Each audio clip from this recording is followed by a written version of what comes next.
आज अक़वाम आलम में मुसलमानों के लिए बहुत बड़ी फतह का दिन है। अफगानिस्तान टोटली इराक के कंट्रोल में था। Pakistan has to think about this कि क्या हम इनडायरेक्ट टैक्सेस पे ही इन्हिसार करके आगे चलेंगे। तकरीबन 28 लाख तोले सोना जो है वो इस मुकाम पे मौजूद है। मैं जो ट्रैवल अपना मैनेज करती हूँ वो बाइक के थ्रू करती हूँ। मैं खुद बाइक चलाती हूँ।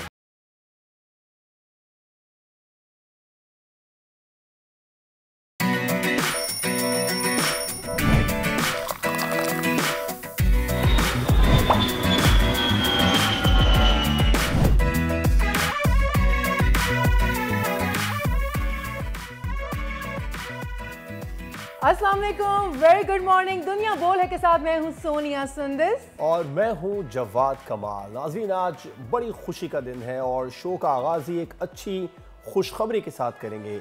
नस्रुम मिनल्लाहि व फतहुन करीब। यकीनन आज अक़वाम आलम में मुसलमानों के लिए बहुत बड़ी फतह का दिन है और जिस तरह अल्लाह ताला ने वादा किया है हमसे कि आप अगर हक़ और सच पर खड़े रहें, डटे रहें तो फतह आपका मुक़द्दर है।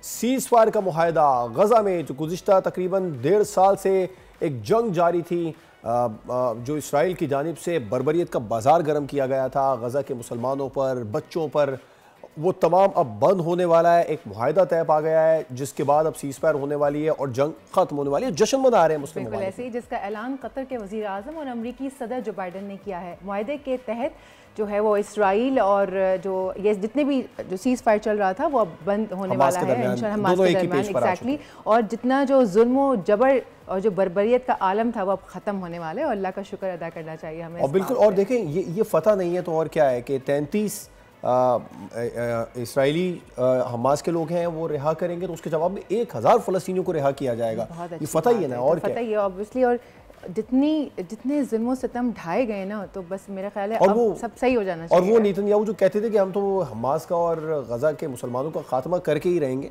ऐसा नहीं हुआ। बिलाखिर वो आए डायलॉग मुज़ाकरात में, उन्होंने सरेंडर किया। उन्होंने कहा बिल्कुल ठीक है, हम 1000 फ़लस्तीनी एक एक करके छोड़ेंगे, पहले आप कुछ हमें हमारे इसराइली रह गए।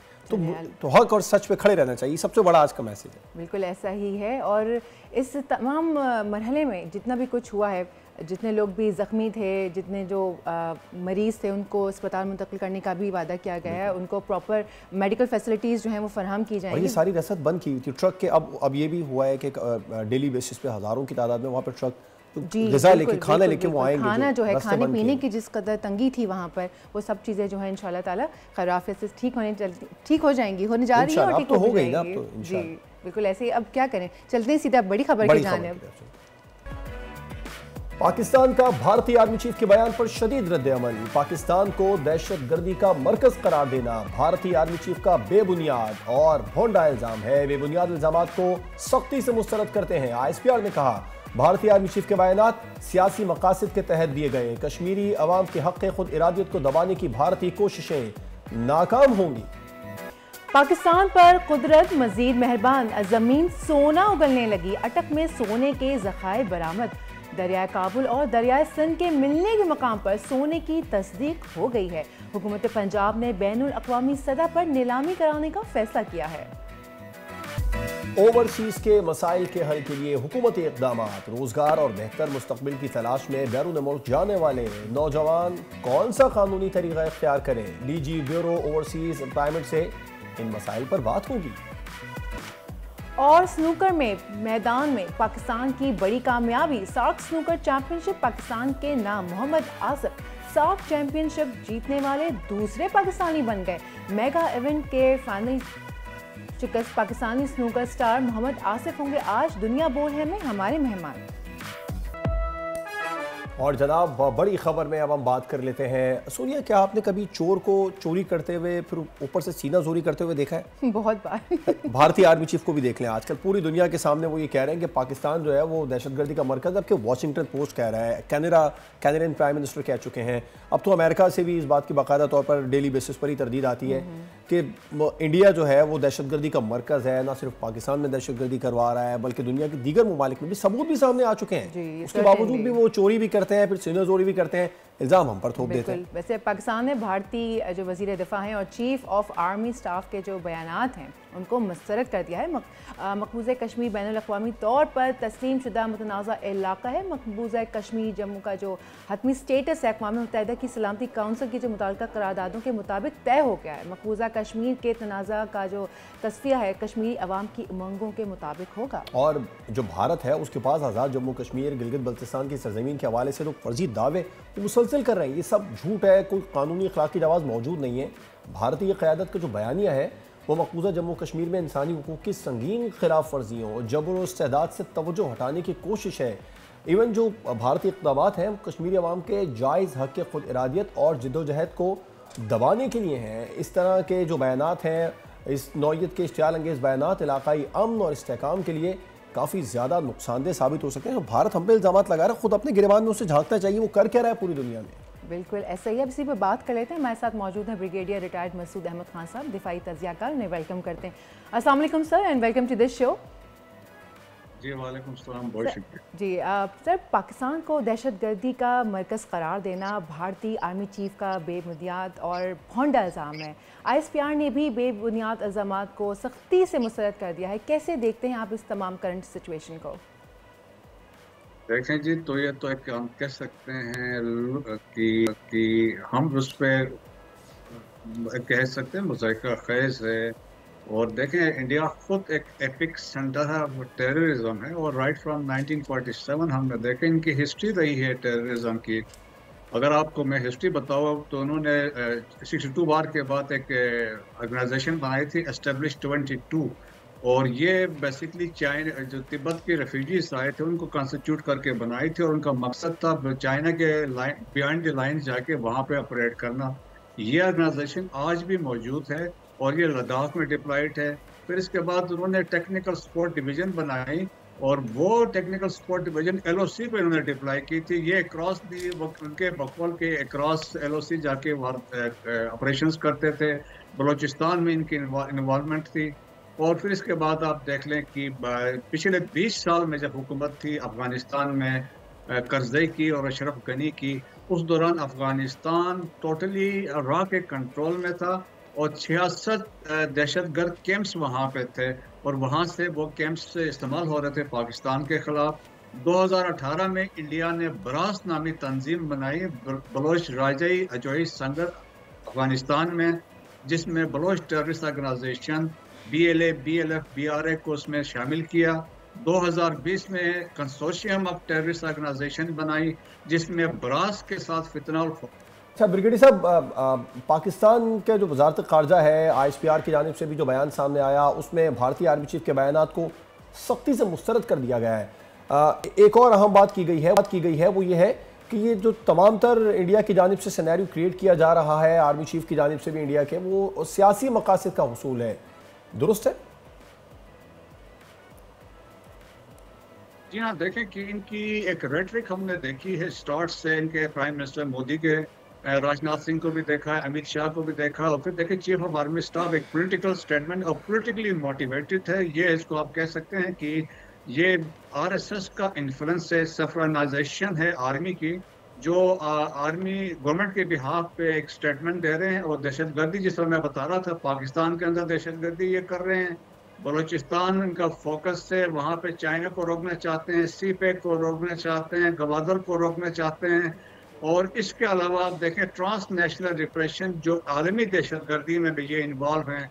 कनाडा में हरदीप सिंह नजर को इन्होंने असैसिनेट करवाया। रूप दामन सिंह था, वो भी कनाडा में मारा गया। और यूनाइटेड किंगडम में अवतार सिंह खांडा था, वो राह ने मरवाया। और गुरपतवंत सिंह पन्नू था यूनाइटेड स्टेट्स में, जो एक्सटिंग ऑपरेशन में जो लोग पकड़े गए थे। पाकिस्तान के अंदर परमजीत सिंह पंजवर से सिख थे, वो यहाँ पे राह ने मरवाया। और द गार्डियन ने एक स्टोरी कैरी की थी, पाकिस्तान के अंदर जो 22 कश्मीरी मारे गए थे उसमें भी राह का हाथ था। तो इसके अलावा आप देखें कि एक इंटरनेशनल पाकिस्तान के अंदर टेररिज्म, इंटरनेशनल टेररिज्म, एस्पिनाज में शामिल। कतर में इसराइल के लिए एस्पिनाज कर रहे थे। EU लैब ने इनको अनकवर किया कि ये 750 फेक मीडिया आउटलेट्स यूरोप भर में चला रहे थे टारगेटिंग पाकिस्तान। तो ये हम कह सकते हैं ये मुल्क ऐसा है जो दहशतगर्दी कर रहा। एक और फैक्टर जो है, इंडिया के अंदर हालात ऐसे नहीं हैं। नॉर्थ ईस्ट इंडिया में 7 स्टेट्स हैं, ऑल 7 के साथ they are struggling for independence. बिल्कुल बिल्कुल साहब, जो कुछ इंडिया इस तरह की स्टेटमेंट देता है वो हम पे तो कुछ असर नहीं होता, बल्कि इंडिया खुद उससे ज़्यादा डैमेज होता है। अच्छा, जो जब भी कभी कोई इलेक्शन करीब आते हैं, मोदी सरकार, स्पेशली मोदी सरकार की हम बात करें थे, वो ख़तरे में रहती है तो इस तरह का स्टेटमेंट दे दिया जाता है। कभी भड़के मारना शुरू कर देते हैं वो कि हम पाकिस्तान को मुंह तोड़ जवाब देंगे। ये तमाम तर सूरत हाल में आप क्या किस तरह देखते हैं? मुकम्मल तौर पर ये सियासी स्टंट है जो इनके इंडिया के साबिक आर्मी चीफ थे बिपिन रावत, वो भी इसी तरह के स्टेटमेंट देते हैं। देखा इंटरनल सिचुएशन से डिफ्लेक्ट करने की एक कोशिश होती है, इस तरह के बयान दे के आलमी अटेंशन को डाइवर्ट इस तरह मरकूज कराना, लाइकली ट्रम्प ने टेक ओवर करना है, फिर पाकिस्तान में ये इल्ज़ाम लगाना, नॉर्थ ईस्ट इंडिया में क्या हो रहा है, Indian illegal occupied Jammu and Kashmir में जो अट्रॉसिटीज हो रहे हैं, इंडियन पंजाब में कुछ हो रहा है, दलित के साथ क्या हो रहा है, नॉर्थ साउथ में क्या हो रहा है, तो बहुत सारे मसाइल है। तो एक किस्म का वो डिफ्लेक्शन भी उस तरफ से है, और फिर एक रेटरिक है इसमें लोगों को कंजम्पशन के लिए, डोमेस्टिक ऑडियंस को एड्रेस करने के लिए कि हम बहुत बड़े फन्ने खान हैं। लेकिन चने देखें, गलवान में 2020 में चाइना आया, 2000 स्क्वायर किलोमीटर का एरिया कैप्चर करके बैठा है। प्रेसिडेंट शी ने कहा है कि हम 1 इंच भी इनको नहीं देंगे। अब आपने डिस्पाइट रिसेंटली देखा होगा 2 नई काउंटीज चाइना ने बनाई हैं, तो इंडिया तो कुछ नहीं कर सका सवाई इंडिया काउंटीज तो नहीं बना रहा, लेकिन एक दहशतगर्दी का एक और नया ग्रुप बना रहा है खारजियों के साथ मिलकर, ये भी सारी दुनिया के सामने। जी हाँ, बिल्कुल, इसमें तो शक ही नहीं है। देखिए, जो इंडिया की जो प्रॉक्सीज हैं, ये फितना और खारिज भी प्रॉक्सी है, और बराज जिसकी मैंने बात की, ये प्रॉक्सीज हैं, और वो इनको इस्तेमाल कर। हमारे पास तो जिंदा कुलभूषण यादव की सूरत में है, जिसका बयान सब रिकॉर्ड पे है, और इसको सजा एक मिलिट्री कोर्ट से ऑलरेडी हो चुकी है। तो देखें कि ये एक दहशतगर्दी, इसमें तो बला शुबा ये दहशतगर्दी कर रहा है, और एक स्टेट इंस्ट्रूमेंट के तौर पे इस्तेमाल कर रहा है, और दुनिया मान गई है कि India has become a rogue state। बिल्कुल। अब ब्रिगेडियर साहब, इंडिया की तो एक लिस्ट है ना जो हमारे खिलाफ वो करते आए हैं, प्रोपेगेंडाज, अब तक भी और आगे भी करते ही रहेंगे। वैसे तर्जुमान दफ्तर खारजा का कहना है कि 13 और 14 जनवरी को भारतीय वज़ीर दिफा और आर्मी चीफ के बेबुनियाद इल्ज़ामात और बेबुनियाद दावों को सख्ती से मुस्तरद करते हैं। जम्मू कश्मीर एक बैनुल-अक़वामी तौर पर तस्लीम शुदा मुतनाज़ा इलाका है, उसकी हतमी हैसियत का तयन अक़वाम मुत्तहिदा सलामती काउंसिल करारदादों कश्मीरी अवाम की उमंगों के मुताबिक किया जाएगा। ये स्टेटमेंट आया है। और दूसरी तरफ जो है, अगर हम भारत को देखते हैं तो वहाँ से स्टेटमेंट यही होता है कि कश्मीर हमारा है। वो तो लगता है कि ऐसा आगे किसी की बात सुनना चाहते ही नहीं। आप क्या देखते हैं कि आने वाले वक्तों में कुछ ये वाला जो मामला है, ये कहीं कुछ सेटलमेंट की तरफ आएगा, आता नज़र आ रहा है आपको? देखिए जी, इस नियर फ्यूचर में तो पॉसिबल नहीं है। और देखिए, जो ये स्टेप ले उससे कोई फर्क नहीं पड़ता। 370 ख़त्म किया, 35 ख़त्म किया, नई यूनियन टेरिटरीज बना दी, कश्मीर जम्मू अलग कर दिया, लद्दाख को अलग कर दिया। लेकिन देखिए, resolution United nation security council की रेजोल्यूशन से दे आर स्टिल इंटैक्ट। इसमें जो फरीक हैं, पाकिस्तान भी फरीक है, कश्मीरी भी फरीक है, इंडिया भी फरीक है, और इंटरनेशनल कम्युनिटी भी फरीक है। तो इससे कोई फ़र्क नहीं पड़ता है। और जम्मू एंड कश्मीर के अंदर हमने देखा है कि जिस तरह लोगों ने अपने रिजॉल्व शो किया है, जिस तरीके से वहाँ हुर्रियत पसंद जो लोग स्ट्रगल कर रहे हैं। अब ख़ास तौर पे जो डेवलपमेंट हमने देखी है साउथ पंजाब में, पुंछ में, राजौरी में, कठुआ में, रईसी में, तो यहाँ पे और तेज़ी हम देख रहे हैं। तो अभी रिसेंटली प्राइम मिनिस्टर मोदी अभी गए थे वहाँ लद्दाख के साइड पे, वहाँ जाके उन्होंने सोनामर्ग वाली साइड, जो कश्मीर की साइड से जाके उन्होंने एक टनल को इनाग्रेट किया है, और टनल भी बनाया, वो भी एक from military point of view से बनाया। लेकिन ये उन्होंने मीडिया में ये हाइप क्रिएट की वेलफेयर ऑफ कश्मीरी पीपल, लेकिन ये भी सारा झूठ है। वो शिफ्टिंग ऑफ ट्रूप्स और लॉजिस्टिक के पॉइंट ऑफ व्यू से वो टनल्स बना रहे हैं। तो कश्मीरी समझते हैं, और ये जद्दोजहद जी जारी रहेगी। जिस तरीके से गजा में लोगों ने जद्दोजहद की है, तो इंस्पिरेशन कश्मीरीज वहाँ से भी लेते हैं। It will continue. बिल्कुल ठीक है। ब्रिगेडियर मसूद अहमद खान साहब हमारे साथ मौजूद थे। आपका बहुत शुक्रिया, अपना कीमती वक्त हमें। एक जिद्दोजहद है जो भारत के ख़िलाफ़ है, जो दुनिया भर में अब तो शुरू हो गई है, ये जारी रहेगी। और जो कुछ है वो दुनिया को दिखाई दे रहा है, कौन सही है कौन गलत है। और अब वक्त हो जाता है एक ब्रेक का। एक ब्रेक लेते हैं और फिर ब्रेक के बाद हाजिर होंगे।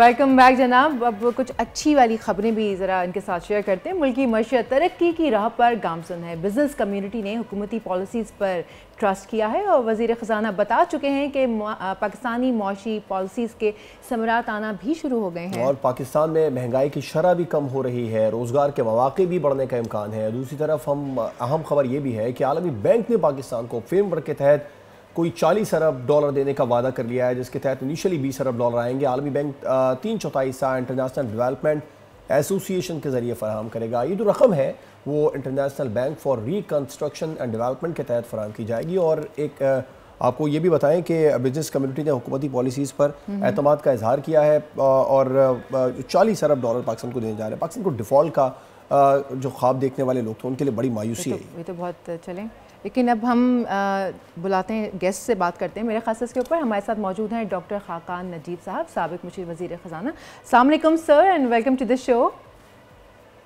वालेकुम अस्सलाम जी, गुड टू जॉइन बोल जी। नजीब साहब, आलमी बैंक ने फ्रेमवर्क के तहत तकरीबन 20 अरब डॉलर देने का वादा किया है और ये इनिशियली स्टेज पर हमें मिलेंगे और ये पाकिस्तानी मईशत के लिए कितना खुश आइन साबित हो सकता है ये स्टेप? सो देखें, एक you know what it signifies is like a long term partnership between Pakistan and the World Bank.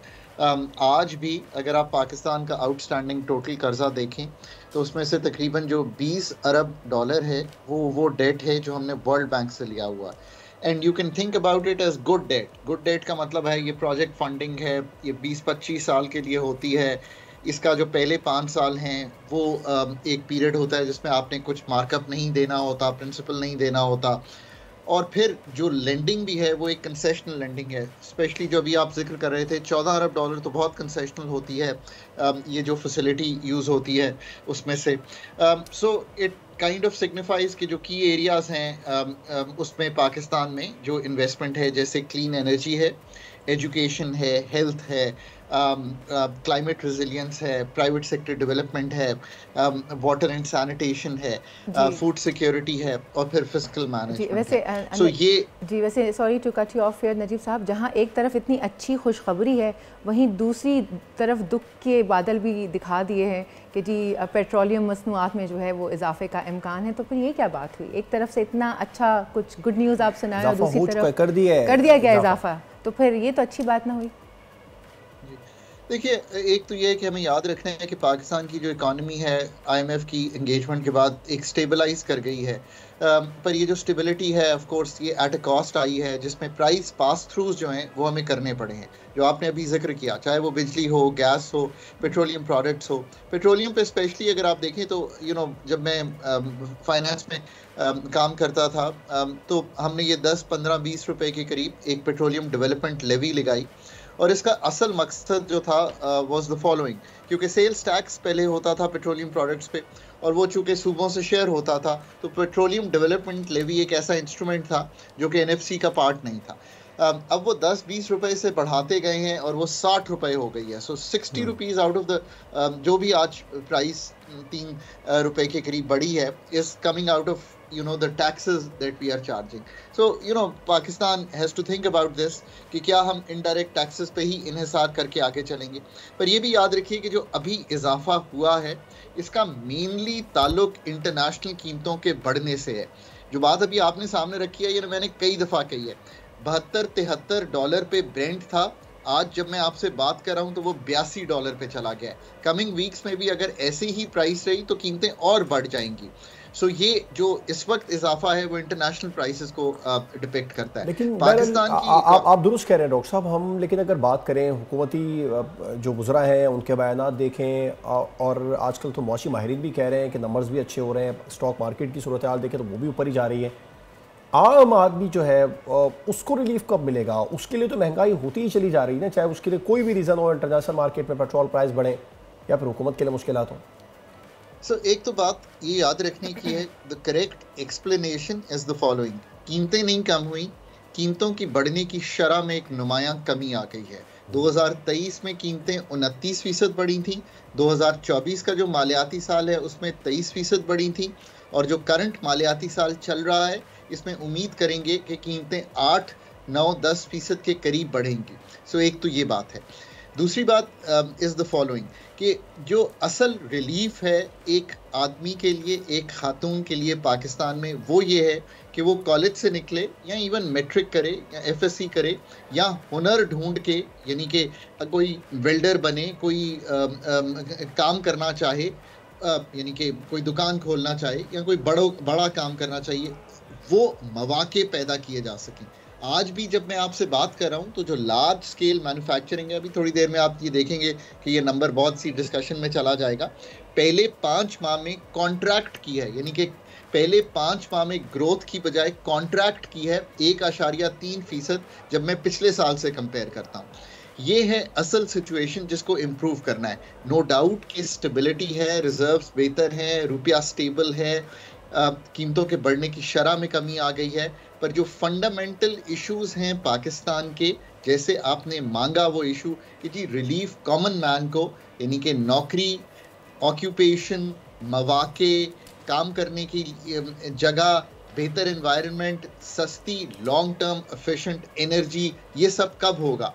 Pakistan कब अपने वाटर रिसोर्सेज पे, कब अपने सोलर पे, कब अपने विंड पे, कब अपने इंडिजिनस रिसोर्सेज पे बिजली बनाएगा, या गैस को हम डोमेस्टिक से उठा के एफिशिएंटली यूज़ करेंगे? ये हैं असल इश्यूज। कब डीरेगुलेट करके इकोनॉमी का जो हुजम है वो बढ़ाने की तरफ चलेंगे? अब ये इश्यूज को एड्रेस किए बगैर ये जो स्टेबिलिटी है एक ऐसे इक्विलिब्रियम पे जिसमें बहुत से ये सारे मसाइल एग्जिस्ट करते हों और पावर्टी भी एग्जिस्ट करती हो, is for the time being 24वां IMF प्रोग्राम है जो दे रहा है, बट स्टिल एक पाकिस्तानियों के लिए जो सिचुएशन नीचे जा रही थी उसका एक संभाला हो गया है। पर जब तक ये मेजर मसाइल हल नहीं हो जाते, आप ये नहीं कह सकते कि एक तो डॉक्टर साहब आप कह रहे हैं सिचुएशन जो नीचे जा रही थी उसका एक संभाला हो गया है, तो बहुत सारे लोग पाकिस्तान में ऐसे हैं जो पाकिस्तान को डिफ़ॉल्ट करने का ख्वाब देख रहे थे, डिफ़ॉल्ट करने की बातें कर रहे थे, उनके लिए तो यकीनन मायूसी है। देखिए, डिफ़ॉल्ट की जो गुफ्तगू है, जब 2023 में रिजर्व्स की पोजीशन 3-4 अरब डॉलर पे चली गई थी तो होना शुरू हो गई थी। आज वो रिजर्व्स की पोजीशन 12 अरब डॉलर पे है और लिक्विडिटी डॉलर की बहुत बेहतर है।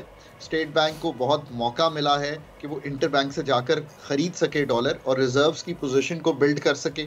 IMF के लोन ने और बाकी जो लोन्स आना शुरू हुए, और स्पेशली याद रखिए जो हमारा 1 करोड़ पाकिस्तानी बाहर है उसने रिकॉर्ड, यानी कि जो रेमिटेंसेस भेजी हैं, remittances have overtaken export of Pakistan by $1 billion in the first 6 months। I mean ये एक रिकॉर्ड है। 17 अरब डॉलर की जो रेमिटेंस आई है, इसने तकवीयत दी है कि ये जो ओवरऑल डिफ़ॉल्ट का या जो इस तरफ जो बातें थी वो ख़त्म हो गई हैं। ये इज़ द रियल जिसे कहेंगे शॉर्ट टर्म स्टेबिलिटी जो पाकिस्तान ने जिसे कहेंगे अटेन कर ली है। जी, वैसे नजीब साहब, वर्ल्ड इकोनॉमिक फोरम की पाकिस्तान की माशी सूरत हाल के मुतालिक अगर जो रिपोर्ट्स आई हैं वो देखें तो पाकिस्तान ने ग्लोबल रिस्क रिपोर्ट 2025 में ख़ुद एतमादी और तरक्की का मुजाहरा किया है, लेकिन जो आलमी इक़्तिसादी फोरम है वहाँ पर पाकिस्तान को दरपेश काफ़ी सारे मसाइल हैं, उसकी भी निशानदेही की गई है। इनसे निपटने के लिए हमें क्या स्ट्रैटेजी ऐसी डिज़ाइन करनी चाहिए कि जिससे हम इन तमाम चीज़ों से बच सकें? पहले तो बिलीव करें कि 5 हुकूमतें हैं, अगर गिलगित बल्दिस्तान को भी ऐड कर लूँ तो 6 हुकूमतें हैं पाकिस्तान में। फेडरल गवर्नमेंट के कुछ करने के काम हैं जिसमें मैक्रो स्टेबिलिटी जिसका भी हमने जिक्र किया वो सबसे ज़रूरी है। हेल्थ, एजुकेशन, सोशल सेक्टर, ज़कात, उशर, पावर्टी, ये सब प्रोविंसेस के करने के काम है। So we must ask the provinces कि क्यों आज भी 1/3 बच्चा स्कूल से बाहर है। जो लॉन्ग टर्म पाकिस्तान की सस्टेनेबिलिटी है वो इन्हीं चीज़ों पे डिपेंडेंट है। क्यों 44% स्टंटिंग है जबकि रीजन में 30 और दुनिया में 20% स्टंटिंग है, जिसका मतलब है बच्चों की ग्रोथ ठीक नहीं हो रही। ये हैं रियल इश्यूज। फिर लर्निंग पॉवर्टी, जिसका मतलब है 10 साल तक का बच्चा क्या वो प्रॉपरली पढ़ सकता है। ये हैं पाकिस्तान के रियल इश्यूज जिनको हमने एड्रेस करना है। लॉन्ग टर्म ग्रोथ यानी कि मुल्क की मईशत की तरक्की का दारोमदार भी इन्हीं फंडामेंटल्स पे है। जो शॉर्ट टर्म स्टेबिलिटी है वो इंस्ट्रूमेंट्स को यानी कि खसारों को कम करके इकोनॉमी को स्लो करके ज़रूर क्रिएट की जा सकती है, पर लॉन्ग टर्म दुनिया में जिस मुल्क ने भी तरक्की की है उसका जामिन यही वो ह्यूमन रिसोर्स रहे हैं जिन्होंने ये चीज़ें क्रिएट की हैं। अगर पाकिस्तान ने भी लॉन्ग टर्म ये करना है तो हमें यही चीज़ें करनी पड़ेंगी। जी, thank you so much doctor Khaqan Najeeb sahab हमें ज्वाइन करने के लिए। आपने देखा डॉक्टर साहब ने ये बात कही है कि भाई जो हमारी बेसिक्स है ना, फंडामेंटल्स हैं, जो हमारी सेहत है, तालीम है, इसके ऊपर हमें ज़ोर देना है, लॉन्ग टर्म स्ट्रैटेजी डिज़ाइन करनी पड़ेगी इसके लिए, तभी जाके जो है पाकिस्तान मुस्तहकम होगा। बिल्कुल, और उन लोगों के लिए बड़ी मायूसी है जो पाकिस्तान को डिफ़ॉल्ट करने का ख्वाब देखते थे, क्योंकि अब इंटरनेशनल वर्ल्ड पाकिस्तान पर ट्रस्ट करना शुरू हो गई है। एब्सोल्युटली ऐसा ही है। अब वक्त हो गया है एक ब्रेक का। बिल्कुल, एक छोटी सी ब्रेक लेते हैं, ब्रेक के बाद वापस आते हैं।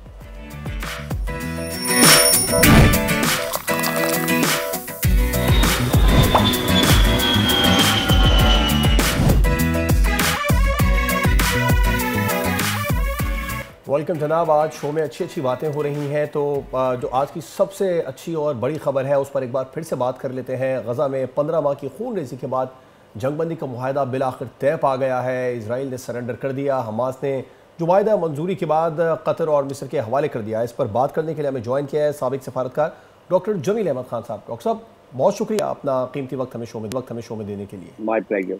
ये सर बड़ी पेशरफ्त हुई है, फाइनली इसराइल ने सरेंडर कर दिया है, तो कैसे देखते हैं आप इस सिचुएशन को? इजराइल सरेंडर तो उसने 1948 से लेके अब तक नहीं किया, लेकिन इजराइल ने खिदमत अमली के तहत उसने मान लिया है। अच्छी बात है, खुशाइन बात है। फ़लस्तीनियों ने इतनी कुर्बानी देने के बाद 46,707 अफराद के शहीद हो जाना, 1200 हेल्थ वर्कर का जाबाक हो जाना, 210 जर्नलिस्ट का वहाँ शहीद हो जाना, इसी तरह मस्जिदों को मसमार कर देना, स्कूलों को मसमार कर देना।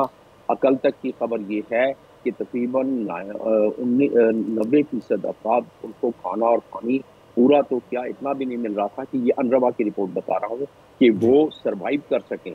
तो ऐसी सूरत में इजराइल ले आया था उनको। हमास को काफ़ी कमज़ोर कर दिया, हिज़्बुल्लाह को काफ़ी कमज़ोर कर दिया। सीरिया में एक्सेस ऑफ रेजिस्टेंस का जो कंपोनेंट था, मलेशिया, जो इराकी मलेशिया, उसको कमज़ोर कर दिया। तो इजराइल ने, और जिसको को क्लेम किया है, बाइडेन ने भी क्लेम किया है, ट्रंप ने भी क्लेम किया है कि हमने, और सबसे बड़ी बात है नेतन्याहू ने, कि अगर हम इनको कमज़ोर ना करते, अगर हम कमर ना तोड़ते हमास और हिज़्बुल्लाह की, तो हम सीरिया पर नहीं कामयाबी हासिल कर सकते। तो चीज़ें बड़ी वाज़ेह हैं। एक मिनट में आपको मैं थोड़ी सी इसकी वजाहत कर देता हूँ। इसके 3 फैक्टर मैं बता रहा हूँ सुबह से। पहला फैक्टर इसका जियोपॉलिटिकल फैक्टर है, जिसमें ईरान का फैक्टर आ जाता है जो डिस्कस नहीं हो रहा है, और दूसरा फैक्टर जो है उसमें बाइडन, और तीसरा फैक्टर इसमें यानी कि अमेरिका, दूसरा फैक्टर, और तीसरा फैक्टर इजराइल में। लेकिन इन सब फैक्टर्स के बावजूद डॉक्टर साहब एक बात तो है ना कि यही नेतन्याहू थे जो कहते थे कि जब तक हमास का खात्मा नहीं हो जाएगा तब तक वो जंगबंदी पर नहीं आएंगे, हमास के खात्मे तक ये जंग जारी रहेगी। और अब उसी हमास के 33 जो अपने हैं वो इजराइलियों को छुड़वाने के बदले में 1000 फ़लस्तीनी छोड़ने पर राज़ी हो गए, तो ये हार ही हुई ना सर? जी हाँ, लेकिन बाइडन ने कल क्या कहा और नेतन्याहू ने 12 तारीख को क्या कहा? आप बिल्कुल सही कह रहे हैं कि नेतन्याहू ने कहा कि हम तो अपना ऑपरेशन जारी रखेंगे। 12 तारीख की स्टेटमेंट मैं आपको कोट कर रहा हूँ नेतन्याहू की, और उसने कहा जब तक कि अब हमास की कैपेबिलिटी को ख़त्म नहीं कर देंगे। तो उनके हिसाब से हमास की कैपेबिलिटी यही चंद लम्हे में बता रहा था कि काफ़ी हद तक उन्होंने ख़त्म की है। तो अब क्योंकि मल्टीलैटरल डिप्लोमेटिक प्रेशर भी है, और वो क्यों है, जो मैंने अभी आपको बताया कि ईरान फैक्टर भी आ गया, और उसके साथ साथ इजराइल में अपनी जो खुदकशियाँ शुरू हो गई, सिपाहियों ने, वहाँ के सोल्जर्स ने खुदकशियाँ शुरू कर दी, वहाँ के सोल्जर्स ने रिजाइन शुरू कर देना, तो वहाँ भी एक चपखल से शुरू हो गई। तो उस प्रेशर को देखते हुए उन्होंने पूरा पास लिया है। मेरे तजिए के मुताबिक मेरी तमन्ना है, मेरी दुआ है कि फ़लस्तीन का परमानेंट हल हो जाए। लेकिन तो आप समझते हैं ये मुस्तकिल सीज़फायर की तरफ भी जाएगा ये मुआहदा आगे बढ़कर?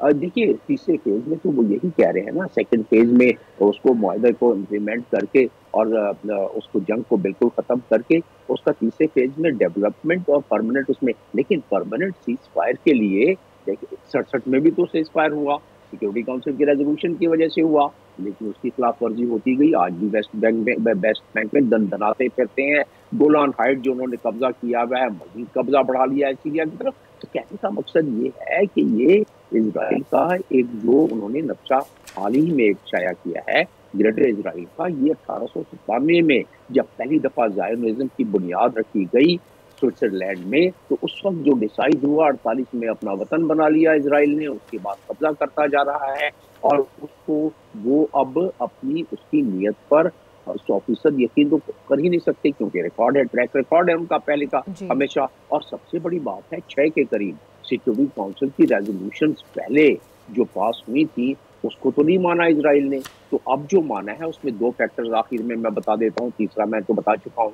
पहला फैक्टर ये है कि ईरान ने ये फैसला कर लिया था और उसने ध्यान भी दिया कि उसका हक जो आर्टिकल 51 से यूनाइटेड नेशंस के चार्टर के मुताबिक वो हमला करेगा। और इसराइल का क्योंकि हॉरिजॉन्टल एक्सेस ऑफ रेजिस्टेंस को उन्होंने काफ़ी कमज़ोर कर दिया, यानी कि सीरिया, लेबनान और फ़लस्तीन में, उसके बाद अब वर्टिकल जो उनकी पावर है वो तो वैसे की वैसी है, यानी कि एयर, यानी कि उनका ड्रोन और उनके मिसाइल। तो उन्होंने कहा था कि जब तक कि वहाँ अगर पीस हो जाएगा तो हम इसको डिले कर देंगे। कल के बयान की मैं बात कर रहा हूँ ईरान की तरफ से। तो उन्होंने कहा कि अगर फ़लस्तीन को आपने जान छोड़ दी, पीस हो गया वहाँ, तो मैं अटैक, यानी कि ईरान अटैक नहीं करेगा, अदरवाइज ईरान अटैक करेगा इसराइल पर। तो उस चीज को भी फैक्टर इन करें, क्योंकि अगर ऐसा होता तो क्या होता, मिडिल ईस्ट में दोबारा आग लग जाती। इस वक्त ना बाइडन, इस वक्त ट्रंप कभी नहीं चाहेगा कि मिडिल ईस्ट सर। जी बिल्कुल सर, फ्यूचर में देखेंगे कि क्या होगा। जमील साहब, वक्त की कमी है, तो बहुत बहुत शुक्रिया तशरीफ लाने के लिए। तो अब जो है देखते हैं फ्यूचर में क्या होता है। अल्लाह करे कि जितनी चीज़ जो पेशरफ्त हुई है उससे तो बड़ी पॉजिटिव चीज़ सामने आ रही है, अल्लाह करे आगे भी ऐसा ही हो। अब वक्त हो जाता है एक छोटे से ब्रेक का, ब्रेक के बाद हाजिर होते हैं।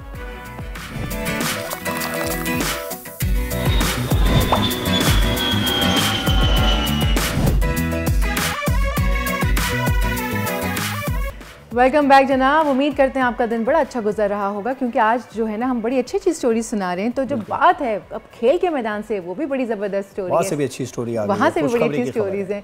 स्नूकर के जो खेल का है, वो स्नूकर जो खेल है उसमें पाकिस्तान ने एक बार फिर तारीखी कामयाबी अपने नाम रकम की है। श्रीलंका में होने वाले सार्क स्नूकर चैम्पियनशिप में पाकिस्तान के मोहम्मद आसिफ ने श्रीलंकन खिलाड़ी को फाइनल राउंड में शिकस्त दे के सार्क स्नूकर चैंपियनशिप जीत ली है और नॉकआउट किया, 6-0 से मात दी है। इस पर बात करने के लिए world snooker champion Mohammad Asif ही हमारे साथ मौजूद है। आसिफ, बहुत शुक्रिया, बहुत बहुत मुबारक हो आपको। आप सार्क चैंपियनशिप का टाइटल आपने जीता, पाकिस्तान के लिए टाइटल लेकर आए हैं, नॉकआउट किया श्रीलंकन प्लेयर को, कैसे जज्बात थे? जी बिल्कुल, मैं ये टूर्नामेंट जो है वो फ़र्स्ट टाइम खेला हूँ, और इससे पहले मैं प्रोफेशनल चैम्पियनशिप खेल रहा था, तो जिसकी वजह से मैं ये टूर्नामेंट जो है उसमें पार्टिसिपेट नहीं किया। तो फर्स्ट टाइम मैंने पार्टिसिपेट किया और अल्हम्दुलिल्लाह ये टाइटल मैंने अपने नाम किया। वैसे मेगा इवेंट में आप नाकाबिले शिकस्त खिलाड़ी हैं। फाइनल राउंड की बात करें तो आपके श्रीलंकन हरीफ भी इस इवेंट के टफ खिलाड़ी थे, तो फाइनल राउंड में कैसे मुकाबला रहा? मैं ये श्रीलंका के प्लेयर के अगेंस्ट मैंने ये टाइटल जीता, और ज़ाहिर सी बात है इंसान फाइनल की प्लानिंग करता है, और मैंने बड़ी अच्छी प्लानिंग की और मैं गेम भी अच्छा खेल रहा था अल्हम्दुलिल्लाह। और सबसे बड़ा जो मुझे एडवांटेज था वो ये था कि मैं बहुत बार टाइटल जीत चुका हूँ, तो इसका मुझे बहुत फ़ायदा हुआ और मैंने ये टाइटल अपने नाम किया। तो आसिफ, सार्क चैंपियनशिप की बात करें तो इससे पहले अजहर इकबाल हैं जिन्होंने ये टाइटल जीता था, उसके बाद आप आए हैं, ऐसे 2 टाइटल सार्क के हमारे पास आए हैं। क्या मुश्किलात हैं जो सार्क में पाकिस्तानी प्लेयर ज़्यादा आगे नहीं आ पाते? राज ये है कि मैं हमेशा अपनी पूरी एफर्ट जो है वो करता हूँ और अपनी मेहनत जो है उसको हमेशा जारी रखता हूँ। तो मैं समझता हूँ कि ये मेरी मेहनत जो है वो अल्हम्दुलिल्लाह कि मेरी कामयाबी की ज़मानत बनती है। तो मैं इंशाल्लाह आगे भी इसी तरह मेहनत करता रहूँगा और पाकिस्तान के लिए बहुत सारे टाइटल। वैसे मोहम्मद यूसुफ हमारे स्नूकर लेजेंड हैं, उन्होंने स्नूकर को पाकिस्तान में शोहरत बख्शी, लेकिन टाइटल की दौड़ में आपने उन्हें भी पीछे छोड़ दिया है। लेकिन क्या वजह है जो इज़्ज़त मोहम्मद यूसुफ को मिली वो फिर किसी दूसरे खिलाड़ी को देखने में नहीं आई? जी, मोहम्मद यूसुफ साहब हमारे स्नूकर के लेजेंड हैं, और मैं समझता हूँ कि स्नूकर की पहचान जो है मोहम्मद यूसुफ के साथ है, और ऐसा नहीं कि बाकी खिलाड़ियों को वो जो है रिस्पेक्ट वो नहीं मिली। अल्हम्दुलिल्लाह पाकिस्तान में खेलते हुए, पाकिस्तान की तरफ से खेलते हुए मैंने बहुत सारे मेडल जीते, और अल्हम्दुलिल्लाह मैं समझता हूँ कि मुझे वो बहुत रिस्पेक्ट मिली, और बाकी जितने भी खिलाड़ी हैं उनको भी हमेशा बहुत रिस्पेक्ट मिलती है। तो यूसुफ भाई की एक अलग पहचान है और हमारी सबकी अलग पहचान है। तो इंशाल्लाह मैं समझता हूँ कि ये आने वाले इंशाल्लाह बड़े बड़े टाइटल मजीद भी पाकिस्तान के लिए लेग स्नूकर चैंपियन हमारे साथ मौजूद थे। अब लेते हैं एक छोटा सा ब्रेक के बाद हाजिर होते हैं।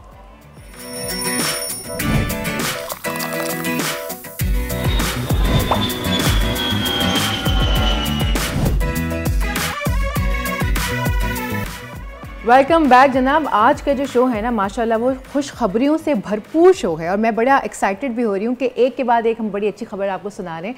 इस वक्त भी पाकिस्तान पर कुदरत मेहरबान, हमारी ज़मीन कुदरती ख़जानों से मालामाल है। और ख़बर आपको दे कि पंजाब के शहर अटक में सोने के ज़खायर दरियाफ्त हो चुके हैं। इसकी तस्दीक भी हो गई है।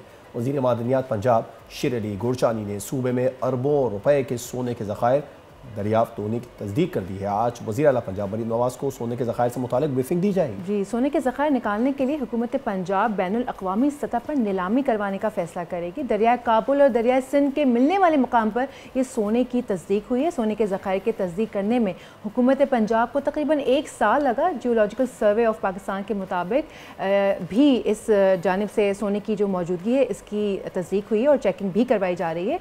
और इस पर बात करने के लिए हमारे साथ मौजूद हैं इब्राहिम हसन मुराद साहब, साबिक वज़ीर मादनियात। उन्हें वेलकम करते हैं। अस्सलाम वालेकुम sir, welcome to the show. जी वालेकुम अस्सलाम, thank you for having me. जी सर, बहुत बहुत शुक्रिया आपने वक्त दिया।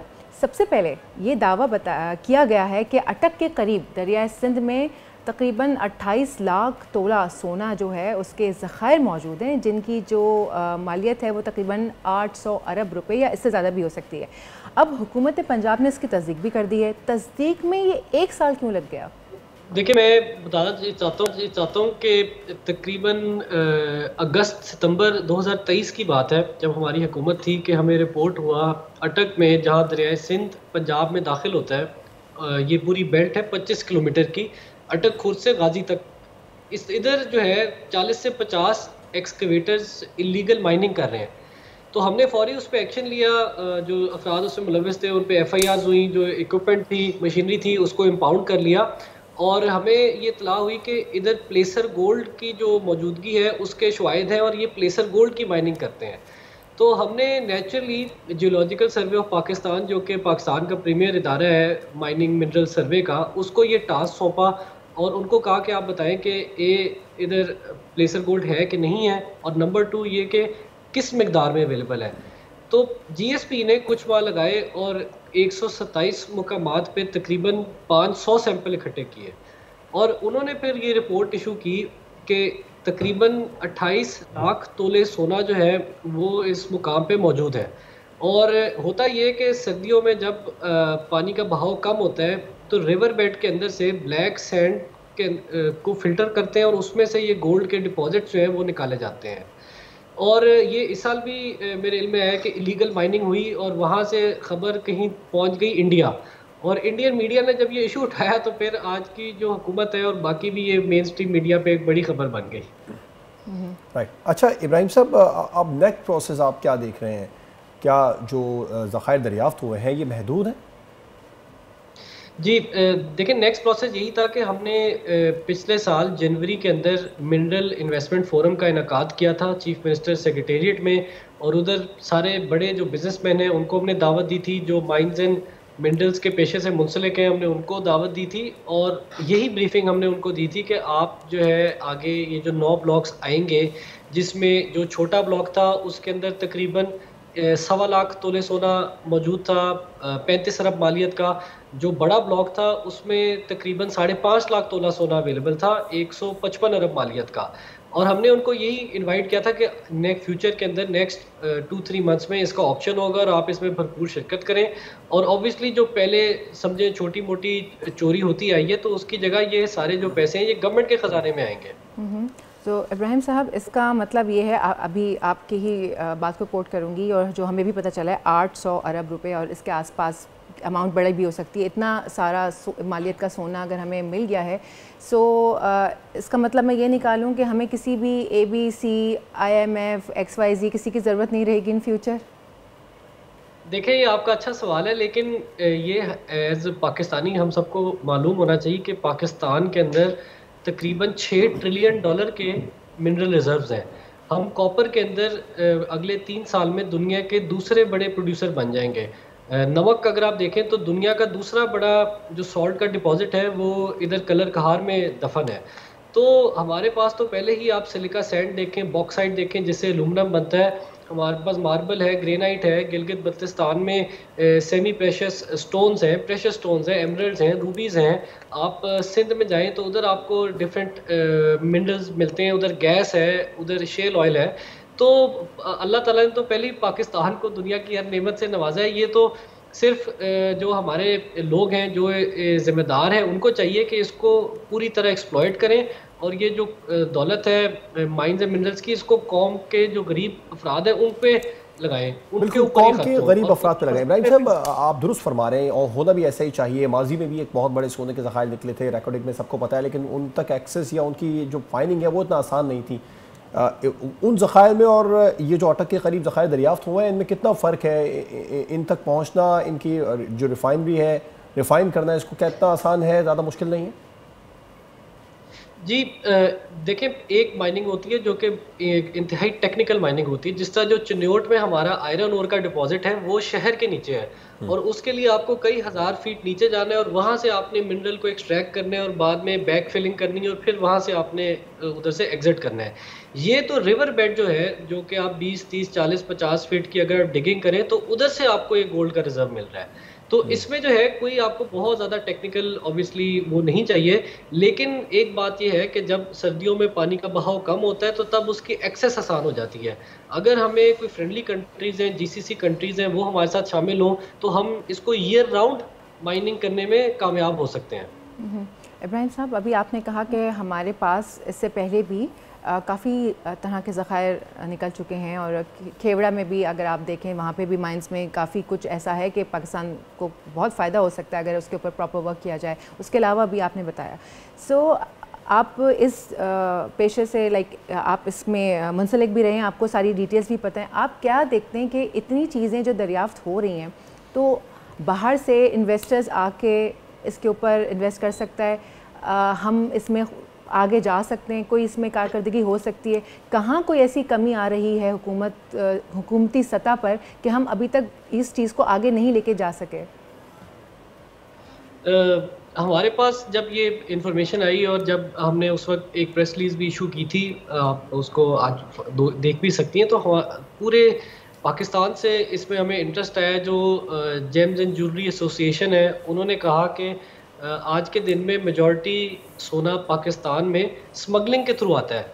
तो उन्होंने कहा अगर आप ये हमें दें ये गोल्ड के प्लेसर गोल्ड के ब्लॉक्स, तो हम पाकिस्तान में गोल्ड बना सकते हैं, इसको आगे मेल्ट कर सकते हैं, पाकिस्तान के अंदर इसी की आगे इंडस्ट्री लग सकती है और हम आगे जाके पाकिस्तान का गोल्ड एक्सपोर्ट भी कर सकते हैं।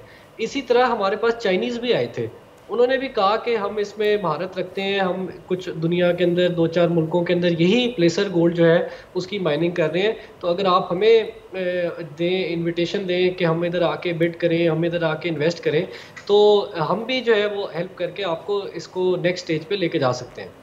अच्छा इब्राहिम साहब, अब इन इत्तलात में कितनी सदाकत है कि जिंक, चांदी, निकल और तांबे वगैरह की भी निशानदेही हुई है यहाँ पर?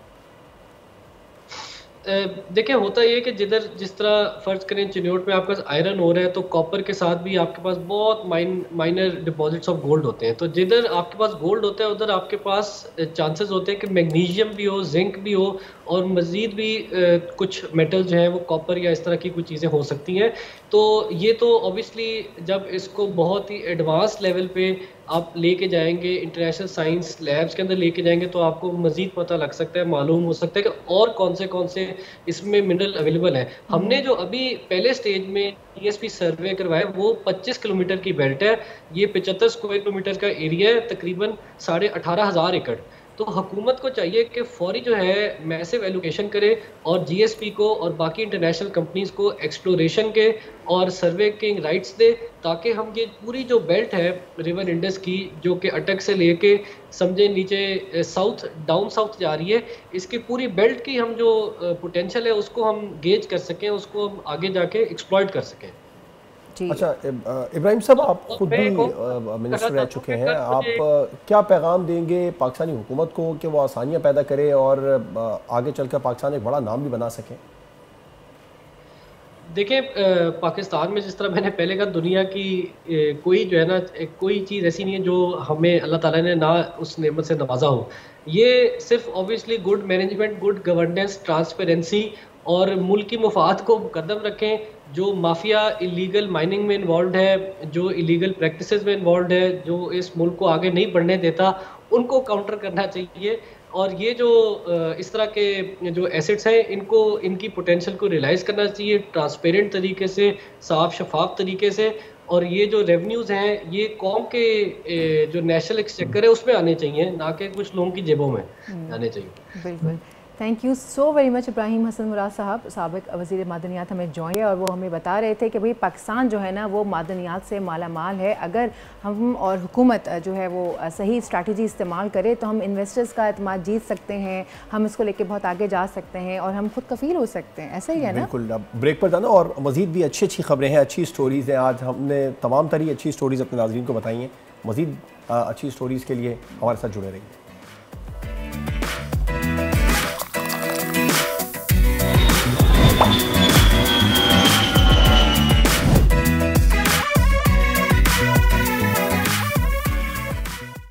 वेलकम बैक जनाब, उम्मीद करते हैं आपका दिन बड़ा अच्छा गुजर रहा होगा। अब वक्त हो जाता है वेदर अपडेट्स का। मुल्क के बेशतर इलाकों में आज मौसम सर्द और खुश्क रहेगा, जबकि पहाड़ी इलाकों में शदीद सर्दी रहने का इम्कान है। पंजाब की बात करें तो पंजाब के बेशतर अजला, बालाई सिंध और खैबर पख्तूनख्वा के मैदानी इलाकों में सुबह और रात के औकात में दरमियानी सी शदीद धुंध छाए रहने की तवक्को है। इस दौरान कश्मीर और उसके आस पास पहाड़ी इलाकों में चंद मकामात पर हल्की बारिश और बर्फबारी भी एक्सपेक्टेड है। और गिलगित बल्तिस्तान में मौसम शदीद सर्द और मतला जज़वी तौर पर अबर आलूद रहने की तवक्को है, जबकि कश्मीर और उसके आसपास पहाड़ी इलाकों में हल्की बर्फबारी और हल्की बारिश भी एक्सपेक्टेड है। अगर आज हम अहम शहरों के दर्जे हरारत की बात करें तो हमारे शहर कराची में जो आज मिनिमम टेम्परेचर एक्सपेक्टेड है वो है 12 और मैक्सिमम टेम्परेचर जाएगा 26 डिग्री तक। स्काई क्लियर है, सूरज जो है वो चमकता रहेगा। लेकर चलते हैं आपको हैदराबाद की जानिब। तो हैदराबाद में जो आज मिनिमम टेम्परेचर एक्सपेक्टेड है वो है 11 और ज़्यादा से ज़्यादा टेम्परेचर 26 डिग्री तक जाने का इम्कान, लेकिन यहाँ पर पार्टली क्लाउडी रहेगा। मीरपुर ख़ास की बात करें तो मीरपुर ख़ास में जो आज मिनिमम दर्जे हरारत एक्सपेक्टेड है वो है 9, स्काई क्लियर रहेगा एज़ यू कैन सी, और मैक्सिमम जाएगा 26 डिग्री तक। और नवाबशाह जनाब, तो नवाबशाह में भी सर्द हवाओं का राज रहेगा और सर्द हवाओं के साथ मिनिमम टेम्परेचर एक्सपेक्टेड है 8 और मैक्सिमम जाएगा 23 डिग्री तक, और साथ में जो स्काई है वो क्लियर रहेगा। लेकर चलते हैं आपको लाड़काना। तो लाड़काना में जो आज मिनिमम टेम्परेचर है वो है 8, मैक्सिमम जाएगा 25 डिग्री तक, स्काई जो है वो क्लियर रहेगा। लेकर चलते हैं आपको गवादर। तो गवादर में भी आज बादलों का राज बरकरार है और बादलों के साथ साथ जो मिनिमम टेम्परेचर एक्सपेक्टेड है वो है मिनिमम 15 और मैक्सिमम जाएगा 24 डिग्री तक, और यहाँ पे स्काई जो है वो क्लियर रहेगा। अगर क्वेटा की बात करें तो क्वेटा में भी आज बादल बरकरार रहेंगे, जबकि जो दर्जे हरारत एक्सपेक्टेड है मिनिमम वो है -4, मौसम बड़ा ज़बरदस्त रहने का इम्कान है और मैक्सिमम जाएगा 9 डिग्री तक, बादल छाए रहेंगे। मुल्तान में जबकि जो आज मिनिमम टेम्परेचर एक्सपेक्टेड है वो है 5 और मैक्सिमम जाएगा 21 डिग्री तक, स्काई क्लियर रहेगा, आसमान साफ़ रहेगा, सूरज चमकता रहेगा। लाहौर लेकर चलते हैं जनाब। तो लाहौर में आज मिनिमम टेम्परेचर एक्सपेक्टेड है वो है 5 और मैक्सिमम जाएगा 17, और यहाँ पर बादलों की और सूरज की आंख मचोली जारी रहेगी। फैसलाबाद में जो आज मिनिमम टेम्परेचर एक्सपेक्टेड है वो है 6 और ज़्यादा से ज़्यादा जाएगा 19 डिग्री तक, और यहाँ पर भी पार्टली क्लाउडी रहने का इम्कान। शहरी इक़्तिदार की बात करें अगर, यानी कि इस्लामाबाद की, तो इस्लामाबाद में सर्द हवाओं का राज होगा, सर्द हवाएं चलेंगी, मौसम खुशगवार रहने के फुल इम्कानात हैं। मिनिमम टेम्परेचर होगा 4 और मैक्सिमम जाएगा 18 डिग्री तक। वहीं के पड़ोस में लिए चलते हैं आपको मरी की जानिब। तो मरी में आज बारिश एक्सपेक्टेड है और जो मिनिमम दर्जा हरारत वहाँ एक्सपेक्टेड है वो है 1 और मैक्सिमम जाएगा 6। तो अगर आप प्लान करने जाना तो ज़रा देखभाल के जाइए। पेशावर में बादलों का राज रहेगा और बादलों के साथ साथ मिनिमम टेम्परेचर एक्सपेक्टेड है 4 और मैक्सिमम जाएगा 19 डिग्री तक। मुज़फ़्फ़राबाद की बात करें तो मुज़फ़्फ़राबाद में भी आज बारिश एक्सपेक्टेड है और बारिश के साथ साथ मिनिमम टेम्परेचर होगा 1 और मैक्सिमम जाएगा 14 डिग्री तक। और आखिर में स्कर्दू में गहरे बादल छाए हुए हैं, मौसम बहुत खुशगवार है, जो दर्जे हरारत है वो है -15 और मैक्सिमम जाएगा -6। सो ये थी आज की वेदर अपडेट्स। पूरे मुल्क से जो सूरत हाल थी वेदर की वो मैंने आपके साथ शेयर की। अब बढ़ते हैं प्रोग्राम के बकिया हिस्से की जानिब। जवाब ओवर टू यू। बिल्कुल, सोनिया हमें बता रही थी मौसम का हाल, सर्दी है पूरे पाकिस्तान में बहुत ज़्यादा, और सर्दी के हवाले से एहतियाती तदाबीर भी आप इख्तियार कीजिए ताकि ठंड से बच सकें, बीमार होने से बच सकें। आगे बढ़ लेते हैं, बात कर लेते हैं पाकिस्तान में साइबर क्राइम की, जिसमें तेज़ी से इजाफा हो रहा है। और ये बात दुरुस्त है कि पाकिस्तान के मोबाइल और इंटरनेट सार्फिन बहुत कम तादाद में हुकाम को डिजिटल जराइम की इत्तला देते हैं, लेकिन जो इत्तला मिल जाती है उस पर कितने मुलज़िमान को सज़ा होती है ये अहम है। और ख़बर यह है कि गुज़िश्ता 5 साल के दौरान साइबर क्राइम के मुकदमात में सज़ाओं की शरह 5% से कम रहने का इम्कान है। और ये वो एदाद शुमार है जो वज़ारत दाखिला ने कौमी असम्बली में जमा करवाए। इनके मुताबिक साल 2020 से अब तक साइबर क्राइम के 7020 मुलज़िमान को गिरफ़्तार किया गया, उनमें सिर्फ 222 को सज़ाएँ मिली और ये शरह जो है वो सिर्फ 3% है। इसके अलावा आपको ये भी बताएं कि इन्हीं 5 सालों में FI के साइबर क्राइम सेल में 6,39,564 शिकायत दर्ज कराई गई, जिनमें 4,14,260 की तस्दीक की गई है। इंक्वायरीज़ भी सोनिया इस हवाले से बहुत कम होती हैं। एक और बड़ी अहम वजह है कि लोग रुजू बहुत कम करते हैं। हमें ज्वाइन किया है social media activist Sadaf Khan साहिबा ने। बहुत शुक्रिया सदफ़, हमें वक्त देने के लिए अपना कीमती। Welcome to the show. अस्सलाम वालेकुम जी, थैंक यू।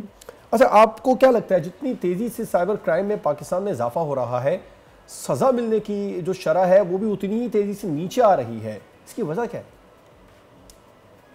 वजह यही है कि जो प्रायोरिटीज़ हैं वो हुकूमत की प्रायोरिटीज़ हों, वो FI की अपनी प्रायोरिटीज़ हों, वो चीज़ों को सॉल्व करने के लिए अपनी कैपेसिटी बढ़ाने के बजाय नई रेगुलेशन लाने के ऊपर है। पिछले साल 2024 में हमने देखा कि कुछ अजीबोगरीब सी डेवलपमेंट्स हुई रेगुलेटरी हवाले से। हमने एक सदफ़ हमें बता रही है कि प्रायोरिटीज़ नहीं है, बिल्कुल लाइन ड्रॉप हो गई। वो बता रही थी कि प्रायोरिटीज़ नहीं है ना हुकूमत की, इसी वजह से क्राइम में इजाफा हो रहा है। दूसरी बात यह है कि लोग इतना ज़्यादा रुजू भी नहीं करते, ट्रस्ट भी नहीं करते हैं, फेक कॉल्स आती हैं। और दूसरा ये कि मैं सदफ से भी ये सवाल करना चाहूँगी अभी कि पॉलिसीज़ बनाई गई हैं लेकिन इम्प्लीमेंटेशन नहीं हो पा रहा है उसके ऊपर, क्योंकि जो हमने अभी आपके साथ रिपोर्ट शेयर की, कितने हज़ारों की तादाद में जो है वो साइबर क्राइम 7,020 मुलज़मान जो है वो गिरफ्तार भी हो गए, लेकिन उनमें से जो सज़ा हुई है वो 250 भी नहीं थे टोटल। तो 3% भी लोग नहीं, 3% भी नहीं थे। तो लोग रुजू कैसे करेंगे? लोग रुजू ही नहीं करते। कितने लोग हैं, उन्हें फेक कॉल्स आती हैं, ट्रस्ट नहीं आएगा ना, ट्रस्ट ही नहीं होगा। जब सज़ा नहीं होगी, इतने सारी जो है वो रिपोर्ट आ गई है, इतने लोगों ने रिपोर्ट कर दिया लेकिन फिर भी सज़ा नहीं हो रही, तो सदफ जो है वो आ गई हमारे साथ। सदफ, आप हमें सुन सकती हैं? जी, मुझे आपकी आवाज़ आ रही है, आपको आ रही है? जी बिल्कुल, मैं आपको सुन पा रही हूँ। सदफ, ये बताइए कि अभी हम यही बात कर रहे थे कि इतने कानून बना दिए हैं, पॉलिसीज़ बना दी हैं, आए दिन हम सोशल मीडिया पे देखते हैं ये सज़ा होगी, किसी ने ऐसे किया तो उसको ये किया जाएगा, मुलज़िमान गिरफ़्तार भी होते हैं, लेकिन उसमें से फ़क्त 250 भी नहीं थे, सिर्फ 3% लोगों को सज़ा हुई। ऐसे में कैसे लोग फिर आगे से अप्रोच करेंगे? एतमाद ही नहीं होगा और इम्प्लीमेंटेशन क्यों नहीं हो पा रहा है?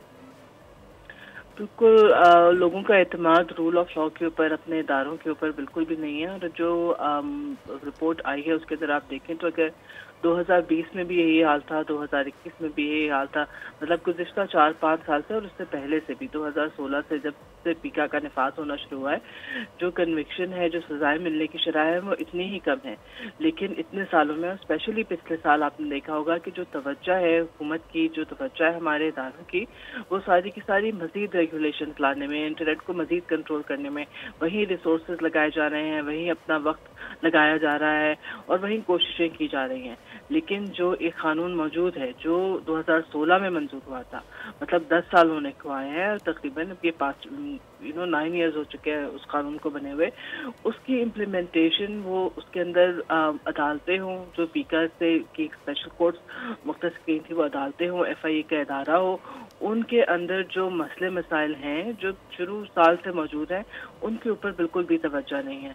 तो जाहिर है कि जब लोग FIA के पास जाते भी हैं, ये भी याद रखें कि FIA के पास जाना, ये केस दर्ज कराना पूरे मुल्क में जो लोग हैं उनके लिए आसान नहीं है, क्योंकि FIA के जो साइबर क्राइम के दफातर हैं वो चंद मखसूस शहरों में मौजूद हैं।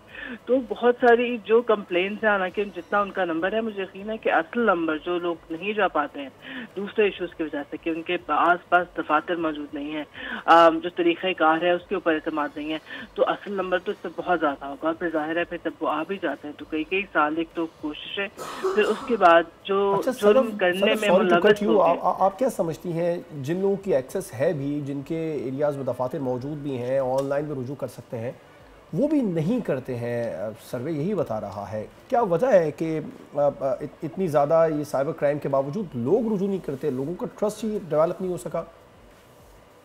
लेकिन जाहिर है एक बात तो जी, एक चीज़ तो ये है कि सजाएं नहीं मिलती, तो जाहिर है लोगों का ट्रस्ट नहीं है।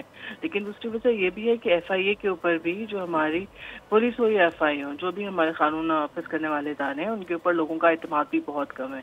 और साइबर क्राइम के अंदर बहुत सारी चीज़ें ऐसी मौजूद होती हैं, और डिटेल्स में FIA ने बारहा कहा है कि बहुत ज़्यादातर जो शिकायतें हैं वो ख़वातीन की हरासमेंट की तरफ जाती हैं। हमारे माशरे में ख़वातीन की अगर हरासमेंट हो रही है और उनकी खुदा न खास्ता नाज़ेबा तस्वीर या किसी भी इस तरह की चीज़ सर्कुलेट की जा रही है, तो जब तक उन्हें इदारे पर एतमाद नहीं होगा, जब तक उन्हें ये यकीन नहीं होगा कि हम इनके पास जाएंगे, तो एक तो ये कि ये हमें हमारे ऊपर जजमेंट नहीं लगेगी, हमारी शिकायत की सुनवाई होगी, हमें मजीद वल्नरेबल नहीं होना पड़ेगा। ये इन चीज़ों में से कोई चीज़ भी ऐसे नहीं है जिसके हवाले से लोगों को FIA के ऊपर एतमाद हो। दूसरी ये कि FIA ने कोशिश भी नहीं की कि वो एतमाद डेवलप किया जा सके। अच्छा, वैसे सदफ, क्योंकि आपका डिजिटल वर्ल्ड से ताल्लुक़ है, तो इसलिए मैं सवाल आपसे करना चाह रही हूँ। ये जो इतने क्राइम्स रिपोर्ट हो रहे हैं, सब कुछ हो रहा है, लेकिन हुकूमत कुछ नहीं कर पा रही है। जाहिर सी बात है, आपको पता है डिजिटल वर्ल्ड एक ऐसा वर्ल्ड है कि लोग कुछ ना कुछ करके इन्वॉल्वमेंट अपनी कर ही देते और करके निकल भी जाते हैं, पकड़ में भी नहीं आते हैं। क्या कुछ ऐसा तरीक़ेकार नहीं बनाया जा सकता कि इनको ऊपर से मॉनिटर किया जाए? जैसे हुकूमत कोई एप्लीकेशन हो, जैसे वो फायरवॉल टाइप कोई ऐसी कोई चीज़ बना दी जाए, कोई AI कोई टूल बना दिया जाए कि इनको ऊपर से हर इंसान को, हर सोशल मीडिया अकाउंट को प्रॉपर्ली मॉनिटर किया जाए और वहीं से उसको पकड़ लिया जाए कि अगर शक होता है कि जी ये कोई क्राइम होने वाला है या कोई इस तरह की नाजेबा हरकत असनात जो है वो इस अकाउंट से होनी है, तो वहीं वो उस अकाउंट को ब्लॉक कर लिया जाए और उसका IP एड्रेस वगैरह के थ्रू उसको पकड़ लिया जाए। क्या कुछ ऐसा नहीं किया जा सकता? नहीं, बिल्कुल ऐसा हरगिज़ नहीं किया जा सकता। एक तो ये कि आप, सबसे पहली बात तो ये है कि आपके पास मिलियंस ऑफ इंटरनेट यूजर्स है। दूसरे जो आप बात कर रही हैं, उससे हुकूमत एक बहुत ज़्यादा इन्वेजिव रोल में आपके सामने आएगी। आप अपने घर वालों से बात करते हैं सोशल मीडिया के ऊपर, आप अपने ख़ानदान से बात करते हैं, आपकी एक प्राइवेसी होती है। अगर आप हुकूमत को ये पावर दे देंगे कि वो हर एक को मॉनिटर करे और उनकी हर गुफ्तगू को मॉनिटर करे, हर चीज़ को मॉनिटर करे, तो ये बहुत बड़ी इन्वेजन ऑफ प्राइवेसी होगी। और जो लोग क्राइम करते हैं उनके पीछे आप अपनी पूरी आवाम को, जो आपके सारे बिल्कुल ठीक है, उनके स्टेप को दाव पर नहीं लगा सकते। बिल्कुल आप दुरुस्त कह रही हैं, लेकिन अवेयरनेस प्रोग्राम तो शुरू किया जा सकता है हुकूमत की तरफ से कि रुजू करें, कुछ नहीं होगा, आपको कुछ नहीं कहा जाएगा। ये भी तो नहीं कर रही ना हुकूमत।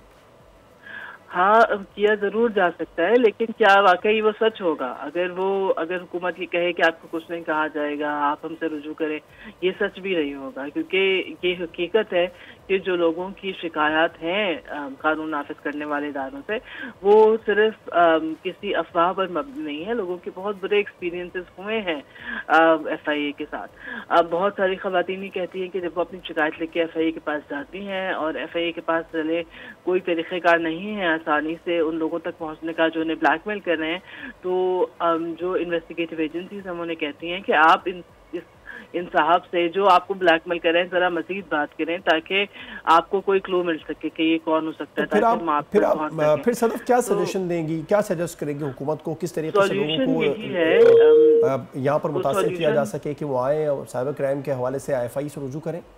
सजेशन क्या देंगे आप? सजेशन यही है कि जब तक, देखिए, कारकर्दगी से बड़ी कोई चीज़ कन्विक्टिंग पावर नहीं होती। जब तक जैसे ही कारकर्दगी इम्प्रूव होगी, वैसे ही एतमाद भी बहाल हो जाएगा या एतमाद बन जाएगा। बहाल होना तो खैर बड़ी बात है।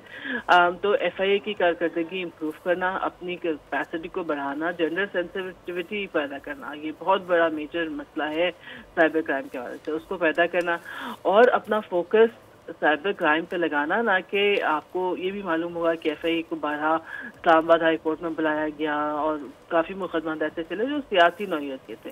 तो लगता है कि जो FIA की भी जो तवज्जो है वो अवाम के बजाय कुछ उन ख़ास लोगों की तरफ ज़्यादा मबनी होती है, उनको उस ख़ास लोगों की तरफ ज़्यादा होती है जो या सहाफ़ी हैं या वो सियासी वर्कर्स हैं।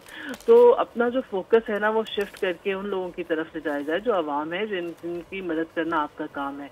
और जाहिर है रिसोर्सेज, ये भी नहीं है कि FIA जान के FIA के पास रिसोर्सेज नहीं है। एब्सोल्युटली एब्सोल्युटली, आप बिल्कुल सही बात कर रही हैं।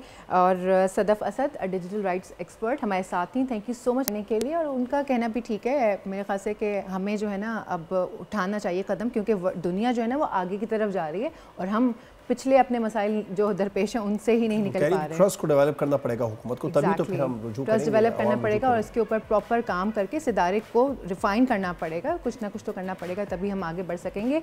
और हमें अभी आगे बढ़ना है क्योंकि अब ब्रेक का वक्त हो गया है। ब्रेक लेते हैं, ब्रेक के बाद देखते हैं हमारे पास कौन गेस्ट मौजूद हैं।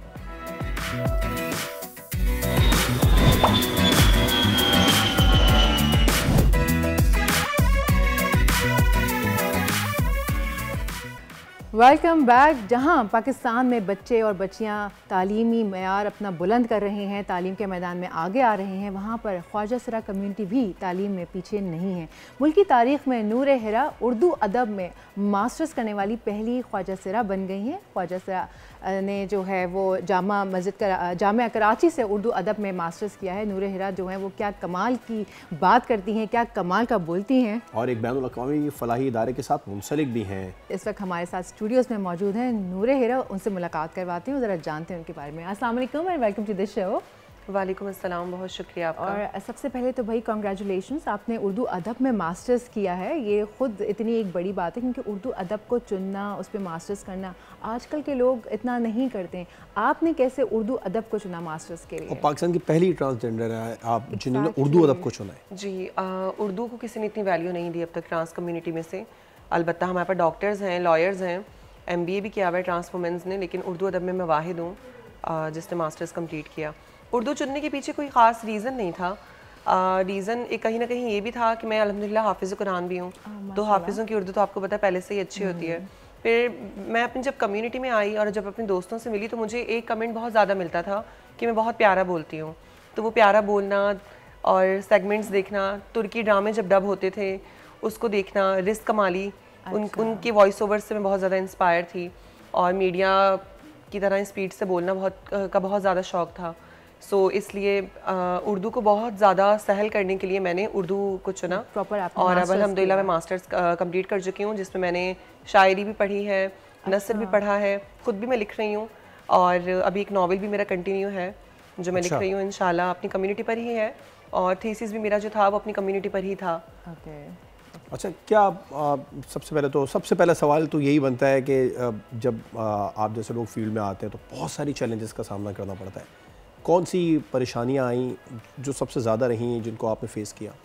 परेशानियां मेरी फेस किया नहीं कह सकते, मैं फेस कर रही हूँ अभी भी। मैं जब यूनिवर्सिटी में गई तो मैं कराची के 3 कोनों में ट्रैवल करती हूँ। मेरी फैमिली जो है वो सदर की रिहायशी है और मैं ख़ुद जो हूँ गार्डन की तरफ रहती हूँ और मेरी यूनिवर्सिटी जो है वो यूनिवर्सिटी रोड कराची यूनिवर्सिटी, पता है आपको कहाँ पर है। तो मैं जो ट्रैवल अपना मैनेज करती हूँ वो बाइक के थ्रू करती हूँ, मैं खुद बाइक चलाती हूँ। इसका रीज़न ये है कि क्यों मुझे मजबूरी में बाइक चलानी पड़ी। हम बसों में ट्रैवल नहीं कर सकते, अगर हम ख़वातीन की तरफ बैठें तो उनका पर्दा हायल हो जाता है और मर्दों की तरफ अगर हम जाएँ तो हमें हरासमेंट का सामना महसूस होता है।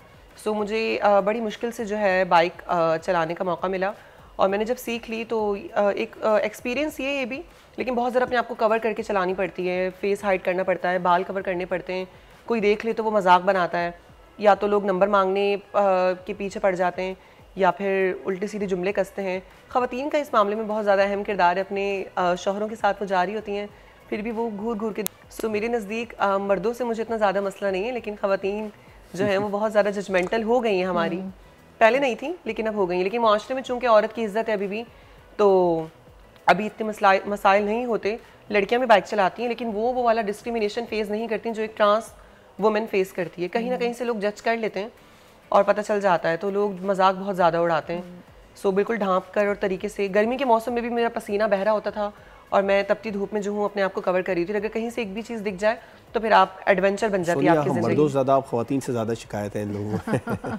अच्छा, एक और बात, sorry to cut you here, but Noor Hira ने अब तक जितनी बातें कही हैं, ये she is a wonder woman, कि वो हाफ़िज़ कुरान भी हैं, वो उर्दू अदब में मास्टर्स भी हैं, वो बाइक भी चलाती हैं, वो इतना प्यारा बोलती भी हैं, वो लिखती भी हैं। तो मतलब आप ये देखें कि टैलेंट से भरपूर एक पलंदा हैं आप टैलेंट का। बहुत शुक्रिया।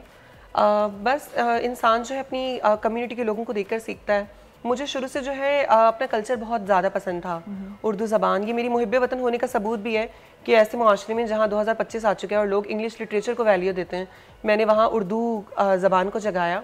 और मैं कोई वॉइस ओवर्स भी आते थे तो वो बोलती रहती थी। लॉकडाउन में कोरोना वायरस वाली वॉइस भी मैंने अपनी कम्युनिटी में, एक्चुअली मैं अपनी कम्युनिटी में बहुत फेमस हूँ वॉइस को लेकर। जब हमारी कोई पार्टी होती है, ख्वाजा सराओं की मैं बोल के सुनाऊँ? हाँ श्योर, बिल्कुल बिल्कुल सुनाइए। छोटी बड़ी माइयों को अस्सलाम वालेकुम।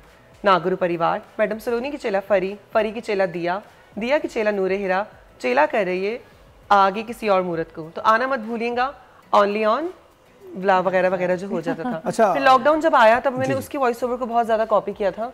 कोरोना वायरस की वबा खतरनाक है और जानलेवा हो सकती है। चंद तदाबीर आपके बचाव के लिए ज़रूरी हैं। दिन में कई बार हाथों को 20 सेकंड साबुन और साफ़ पानी से धोएं। पेशा वराना और दीगर मेलजोल में तकरीबन 6 फीट का फासला रखें। हाथ मिलाने, गले मिलने, मसलन आँख, कान, नाक के मुँह को छूने से परहेज़ करें। अगर आपको कोई अलामत ज़ाहिर हो तो हेल्पलाइन 1166 पे रुजू करें। शुक्रिया। अच्छा, कहीं से भी कोई किसी किस्म की पूरी सलीस उर्दू, कहीं कोई गलती नहीं की। अच्छा, उर्दू में मास्टर्स हैं वो, तो उनकी उर्दू अच्छी नहीं होगी तो और किसकी उर्दू अच्छी होगी भाई? अच्छा, आपने अभी बताया कि कम्युनिटी में आप बहुत ज़्यादा मशहूर भी हैं, आपने बताया भी कि वजूहात भी बताई। सबसे ज़्यादा सपोर्ट किसने किया आपको? मुझे सबसे ज़्यादा सपोर्ट मेरे वालिदैन ने किया। एक ऐसे घराने से ताल्लुक़ रखना, पीपल जो है, लोग जो है ना बहुत ज़्यादा जजमेंटल हो जाते हैं। If you are a religious person and are trans women also, तो वो नहीं एक्सेप्ट कर सकते कि आप एक अच्छे मुसलमान भी हो सकते हैं और ट्रांस भी हो सकते हैं। सो मुझे जो है फैमिली का शुरू से सपोर्ट रहा। मैं मिडिल क्लास भी नहीं कहूँगी, बहुत ज़्यादा पुअर क्लास फैमिली से ताल्लुक़ था। मेरे अब्बू मज़दूर हैं, लकड़ी का काम करते हैं और I am the only soul earner of my family. और मैं अभी भी अपने घर में अपने बहनों के लिए और अपनी अम्मी के लिए भाई और बेटे का किरदार अदा कर रही हूँ। अपनी फैमिली सपोर्ट करती हूँ और घर वालों का शुरू से सपोर्ट अगर आपको हासिल रहे ना तो आपको नहीं ज़रूरत पड़ती कुछ भी करने की। लेकिन मुआशरे का मैं कहूँगी, मैंने जब अपनी फैमिली भी छोड़ी तो मुआशरे की वजह से छोड़ी। मुझे मेरे घर वालों ने कभी नहीं कहा कि तुम अलग जाके रहो, लेकिन मुआशरा जो है वो आपकी ज़ाती ज़िंदगी में बहुत ज़्यादा अहम किरदार अदा करता है। लोगों के जुमले कसना, हम अगर चाहते हैं ना कि हमारी कम्युनिटी में मज़ीद इजाफा ना हो, या लोग अगर चाहते हैं कि ख्वाजा सरा तबका एक बेहतर तरीके से अपनी ज़िंदगी गुजार सके, तो किसी बच्चे के अंदर आप कोई जनानपन या कोई एक्स्ट्रा चीज़ देखें तो उसको छेड़े मत। वो छेड़ने वाला जो क्राइटेरिया होता है ना, वो कब आप सोच के उसको आगे बढ़ा लेते हो और वो एहसास कमतरी आपके अंदर रहती है, वो कहीं ना कहीं जाकर फट कर निकलती है। नूर हिरा, हमारे पास वक्त की कमी है, मैं चाहूँगी आप इस बोल के प्लेटफॉर्म से कोई पैगाम देना चाहें, कोई हुकूमत से कुछ मदद या अपील करना चाहें तो प्लीज़ डू दैट। मैं ये समझती हूँ कि बहुत बड़ा नेटवर्क है, यहाँ आना मेरे लिए बहुत बड़ा एक पॉइंट है। और यहाँ से जाने के बाद भी अगर मुझे फंक्शंस करने पड़े या भीख मांगनी पड़ी या कोई और गलत काम करना पड़ा तो ये मेरे लिए बहुत छोटी बात होगी और यहाँ आना बेकार साबित होगा। मेरी हुकूमत से अपील है कि हमारी कम्युनिटी को रोज़गार के मौके मिलने चाहिए। हमने बहुत मुश्किल से पढ़ा है।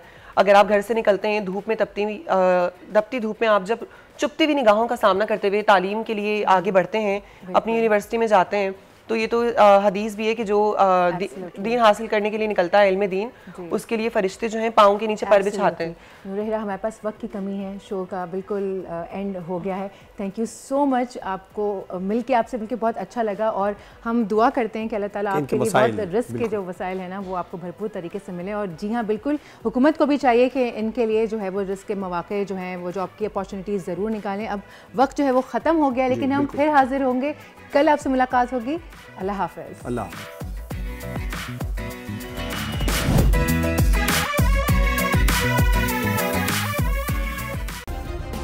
सब्सक्राइब करें और बेल दबाएं ताकि कोई खबर रह न जाए।